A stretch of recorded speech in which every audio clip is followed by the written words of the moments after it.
Danes se je začelo 3-dnevno plenarno zasedanje Združenja organizacij za pomoč vzhodnim cerkvam, znano pod kratico ROACO. Prvi pomemben dogodek pa je bila avdienca pri papežu Frančišku.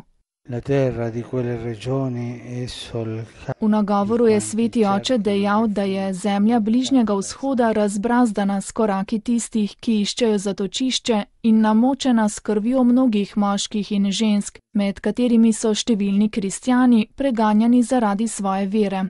To je vsakodnevna izkušnja sinov in hčera vzhodnih cerkva ter njihovih pastirjev, ki z njimi delijo trpljenje. Papež je spomnil na nedavno potovanje delegacije Združenja ROACO v Irak, kjer so lahko srečali konkretne obraze ljudi. Prinesli so jim Gospodov pogled in blagoslav, obenem pa so lahko čutili, da so oči, ki prosijo pomoč, mir in vrnitev na svoje domove, sam Jezus, ki jih je gledal in prosil za ljubezen.